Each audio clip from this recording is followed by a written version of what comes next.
watching the news leader, WDAY. We start with breaking news out of Fargo, where everyone living inside a 20-unit apartment building has to find a new place to stay after a fire broke out on the 3rd floor.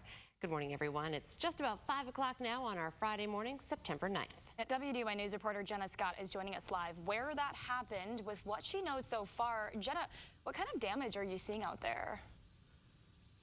Yeah, guys, so right now I'm off 43rd Street South, and this is just off 45th near Kroll's. Now, obviously the fire has been put out since I've been here, but there is extensive damage to this building. So I'm going to show you guys that right now. If you pan up, this is where the fire started. It was in the 3rd story of this apartment complex, and you can see the windows have just been completely blown out. The glass has been shattered from these windows, and the railings on the deck itself are just charred from the fire. And again, the roof right above it, the wood planks have just snapped. Everything has been destroyed, especially in that building. But I want to show you guys what this looked like earlier this morning. So take a look at your screen there.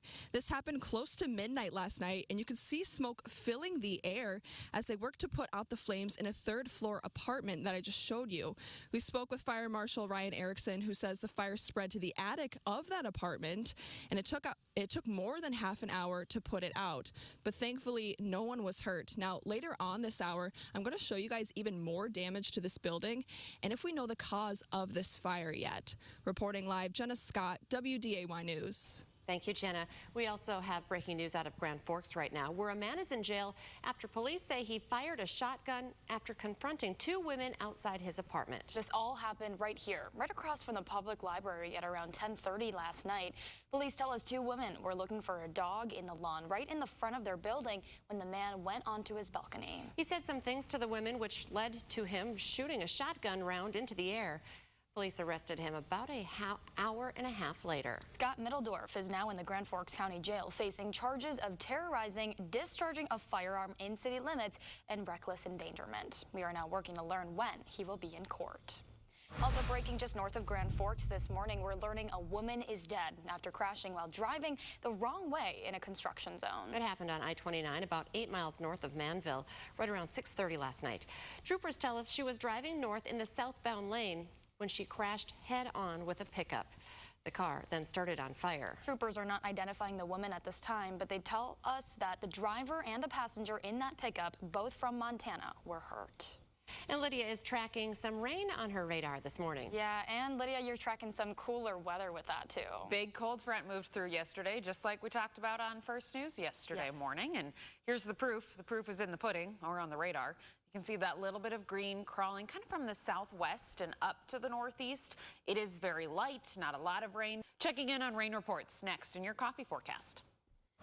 Today, we're expecting to see the surveillance video of the killing of Jupiter Paulson in Arthur Colley's murder trial in Fargo. This comes as jurors heard the 911 call for the first time in court. You just find her like that? She doesn't look like she's breathing. Hey, If there's an AED, I want you to send someone to get it now. The man shouting during that call was Patrick Peterson, who saw the attack happen firsthand. He says he saw what was happening from a distance, and once he got closer, he called 911. Prosecutors are arguing Colley tried to cover up evidence after killing Paulson, while the defense argues the jury should not get caught up in their emotions during this case. Dozens of witnesses are expected to appear in court in the coming days, including a police detective who will bring that surveillance video today. We're tracking a heated debate during public feedback on proposed rules for how the North Dakota Department of Instruction should carry out a ban of critical race theory in schools. The rules would allow school boards to develop district-by-district policies, including ways of enforcing the bans. It would also make districts responsible for staff training while giving the public access to the curriculum. Some during the debate in Bismarck asked for more specifics, while others voiced strong opinions. It leaves out the fact that there were many, many positive things that happened in our country during the time that we had slavery. So a teacher's job is to have balance, not to give one point of view. Our children need to know that these things happened. If we don't examine history, we are going to repeat it. The Department of Public Instruction will take written comments through September 19th before sending their recommendation to the Attorney General and later the legislature. New this morning, another step forward in combating the teacher shortage in North Dakota. The State Higher Education Committee pushed a new bill forward totaling $3 million in teacher shortage grants. The new bill would help paraprofessionals get teaching degrees online. Right now, there are 418 open teaching positions among all K-12 schools in North Dakota. Some positions most in need are special ed teachers, library media specialists, counselors, and high school science teachers.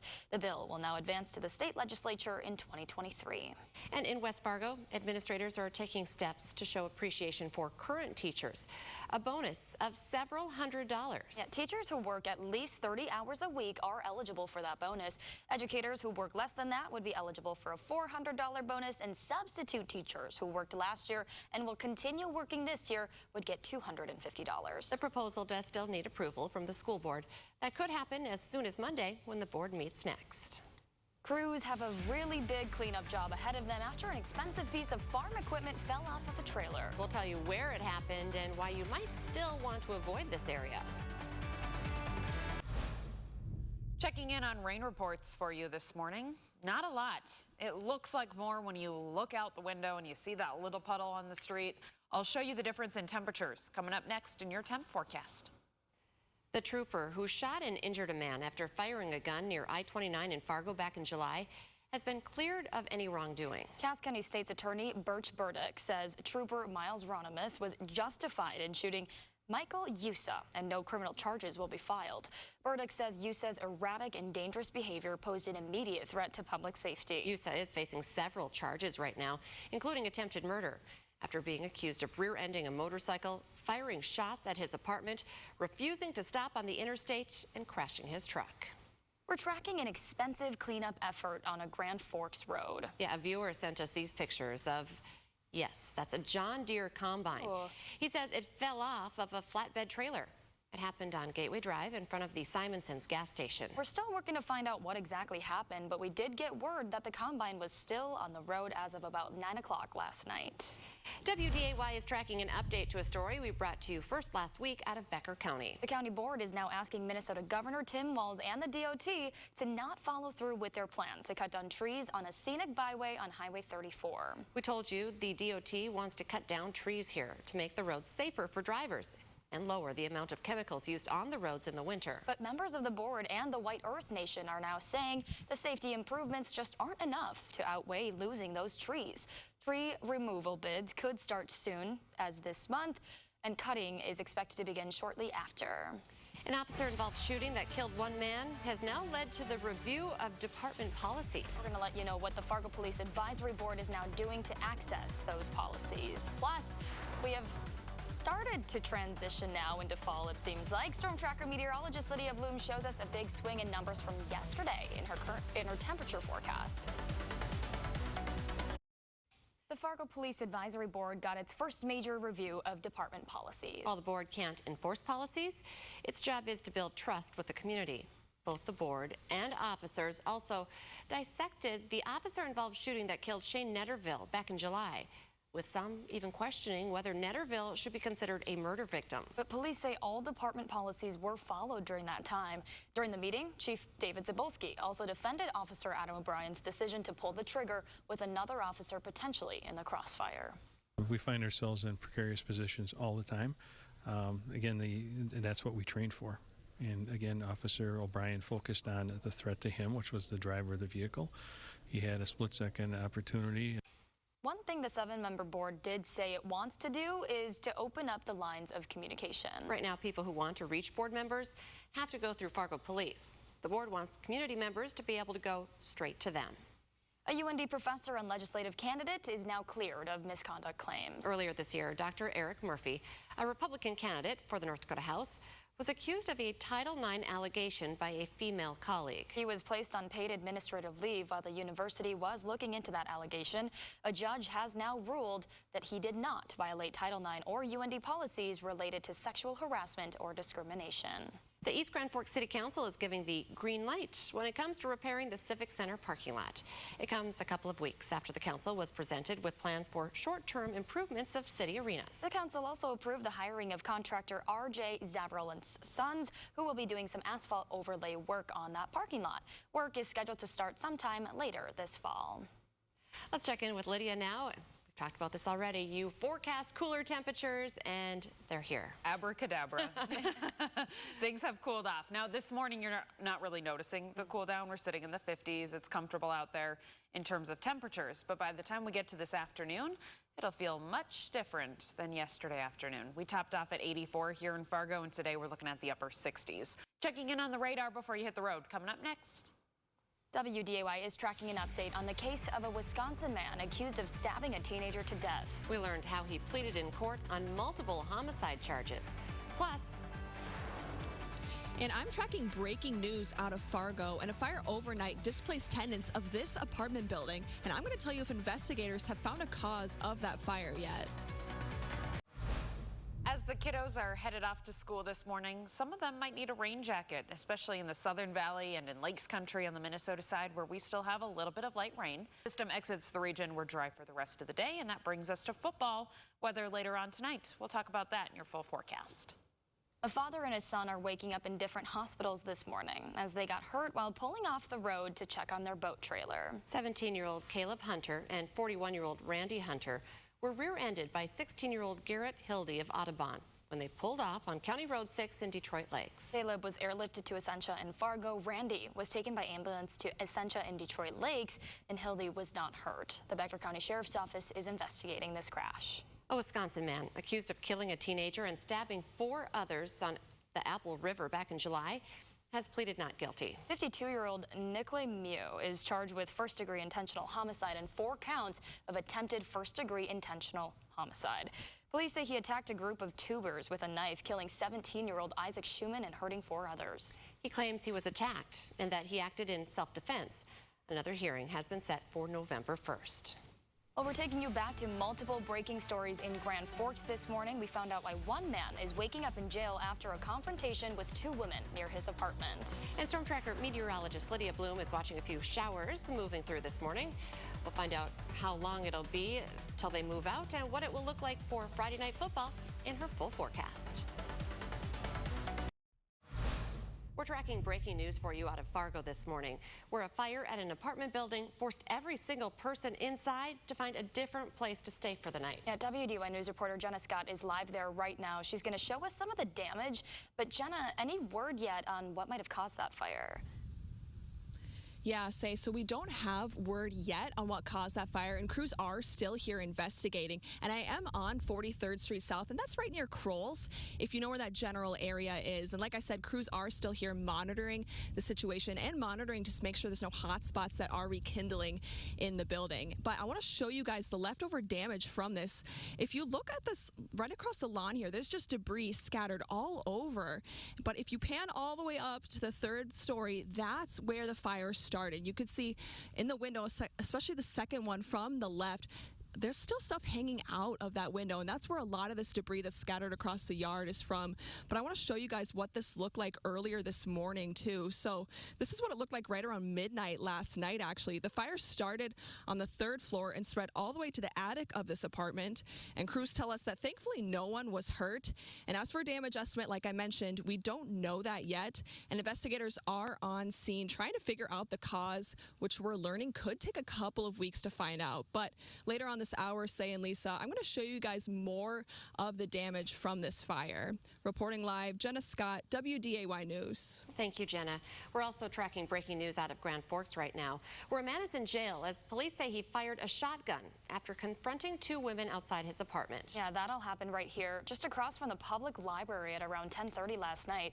Police tell us 2 women were looking for a dog in the lawn in the front of that building when the man went onto his balcony. He said some things to the women, which led to him firing that gun into the air. Police arrested him about an hour and a half later. Scott Middledorf is now in the Grand Forks County Jail facing charges of terrorizing, discharging a firearm in city limits, and reckless endangerment. We are now working to learn when he will be in court. And breaking out of just north of Grand Forks this morning, we're learning a woman is dead after crashing while driving the wrong way in a construction zone. Yeah, that happened on I-29, about 8 miles north of Manville at around 6:30 last night. Troopers tell us she was driving north in the southbound lane when she crashed head-on with a pickup. The car then started on fire. Troopers are not identifying the woman at this time, but they are telling us the driver and a passenger in the pickup, both from Montana, were hurt. All right, and going over to our weather department now, we got the Bison tailgating forecast. Kind of a cooler day when it comes to tailgating tomorrow. But honestly, perfect for football season. So right? true. Right? I have one more day in the 80s. That's on your 10-day forecast, which we'll take a look at coming up in a few minutes. Right now, a state of emergency in California once again, as multiple wildfires threaten people and homes in 3 counties. Now, the Fairview fire is burning right now just northeast of San Diego, and it's already burned nearly 27,500 acres. That fire all started on Tuesday and is just 5% contained as of right now. The Mosquito Fire is also burning northeast of Sacramento. As of Cal's Fire's last report, that fire is approaching 14,000 acres burned and is still 0% contained.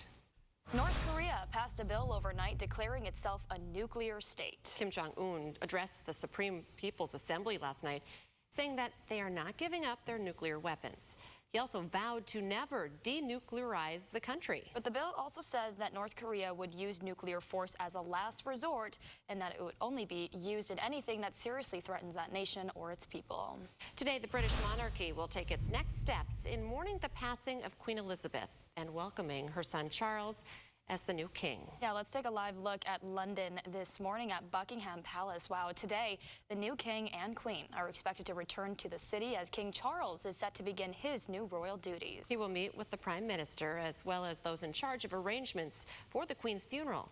Charles is also expected to announce the length of national mourning and potentially the date for the Queen's funeral. This evening, he will also be addressing the nation in a pre-recorded message. If you've ever been to a Bison game, you've probably noticed the hype videos they play on the big screen. Well, we're going to give you a look behind the scenes at the man behind the magic. Plus, if yesterday's weather wasn't really your thing, well, there's good news coming for you. Storm Tracker meteorologist Lydia Bloom has what could be our last 80-degree day of the year in her 10-day forecast.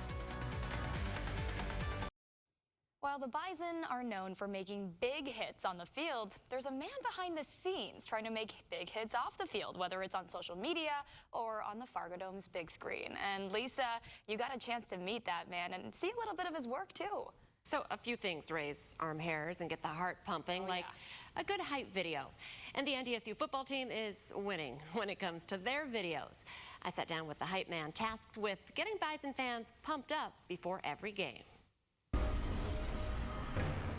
This one preserves the order of things. If you think Bison hype videos are more elaborate these days, Scott's video success is not just measured by likes and shares. One of his former interns was just hired by the Cincinnati Reds. He's actually the club's lead video person. His first shoot was the Field of Dreams game. And Lydia, we've been talking about this a lot. All week, yeah. You said it, goosebumps. That guy, so talented in what he does. So talented. We need to find a way to keep him because his stuff is so good. It does give me goosebumps every single time, and I love watching it. I look forward to seeing those videos. So thank you, Lisa, for kind of opening the curtain and showing us that behind-the-scenes peek at Scott. Absolutely. Awesome stuff there, and great weather for Bison games tomorrow. We're talking about the Game of the Week forecast for tonight, coming up in your full forecast. And a fire broke out overnight at this apartment building. I'm going to show you some more of the damage and what it looked like as it was happening. We're taking you back to that breaking news out of Fargo this morning. Crews are working to learn the cause of a fire that displaced every single person living inside an apartment building. WDAY News reporter Jenna Scott joins us live from there right now. Jenna, what does it look like? Yeah, so right now I'm overlooking the damage and it's pretty bad. But first I want to tell you guys, I'm off of 43rd Street South. That's by Kroll's, just if you know where that general area is. And crews were here overnight and it took them about half an hour to put out that fire. And it has been put out obviously since then. But I want to show you guys, if you pan all the way up to the 3rd story of this apartment, this is where that fire started. And if you look right at that roof line, the fire got all the way up to the attic here. But if you pan over to the right side of the building, you can see just a little burn mark on the wood paneling there. So you can see the fire started to travel, it looks like, over to that side of the building. But like I said, thankfully crews were here and they put that fire out before it did spread to the rest of the building. But WDAY did have a photographer out here as the fire was happening. So take a look at your screen. This is what it looked like last night. There are 20 units in this building and everyone living here is currently being helped by the Red Cross and the Salvation Army to find a different place to stay. Now crews are still here working to learn the cause of this fire. and what the damage estimate is. So stick with the news leader as we work to learn those details. Reporting live, Jenna Scott, WDAY News. And as firefighters were out there, there was that little bit of light rain starting to wrap up, but you know, I know that the streets were wet when I came into work this morning. And it looked like more rain than what it was. You know, I was driving here, saw a couple of puddles out there on the streets, and then looked at the rain reports, and there's not a lot of rain, anywhere from 1/10 of an inch to maybe 1/4. Of course, rain is welcome at this point, but there is just not a lot of it piling up in the gauge. Let's go ahead and take a look at some of the rain reports that I gathered throughout the overnight hours. All of this continues to push out as we head throughout the day here, so we're looking dry as we head into high school football with the cloud cover starting to break up. We do notice more sunshine as we head into your Saturday, but cooler temperatures still. Wind out of the northwest about 10 to 20 miles per hour, so a little bit on the breezy side, but certainly cooler. For game of the week tonight for any high school football games around the region, you're looking at temps in the mid-60s for kickoff, dry, mostly cloudy, sunset around 7:50, and then falling into the 50s by halftime. I liked earlier that you called it a football feel. Yeah, it is. It just feels right. Kind of that crisp. You know, you got the sweatshirt, the blankies. Time to bring out those sweatshirts. Cozy, and then you're watching football. There's just kind of a vibe that I agree. Yeah, definitely football weather. Thank you, Lydia. And today we are kicking off another weekend packed with sports here on WDAY, starting with tonight's games of the week on WDAY Extra and our website, Inforum.com. On the X, we're heading to Minnesota as the Moorhead Spuds have their home opener against Brainerd. Yeah, and exclusively on Inforum.com, it's a battle of two unbeaten teams as Fargo South takes on Shanley. Both of those games kick off at 7 tonight. And the action rolls into tomorrow as the Bison take on North Carolina A&T. Pre-game coverage starts tomorrow morning at 10 with our Bison Game Day show.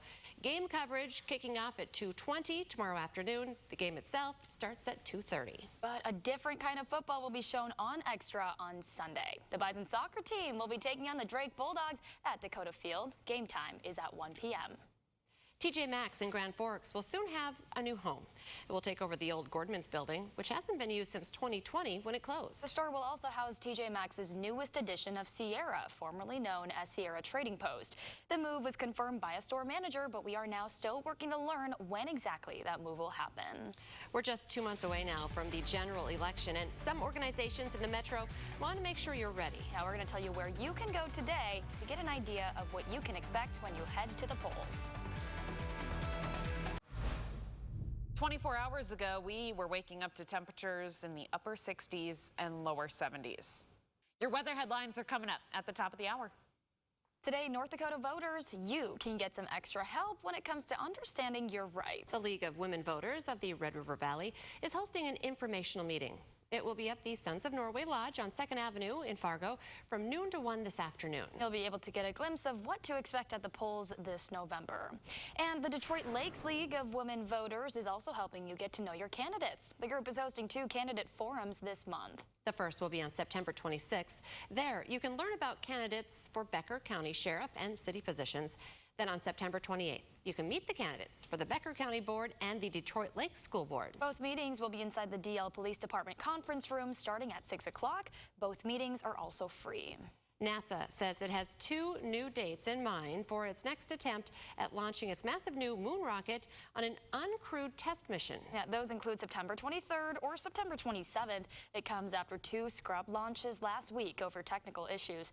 NASA says it's trying to fix a leaky fuel problem with the rocket. It's also seeking a waiver on a rule requiring the batteries of the flight termination system be recharged at a nearby indoor facility before the newly proposed launch date. The Artemis 1 mission is just the start of a program that aims to return people to the moon and eventually land crewed missions on Mars.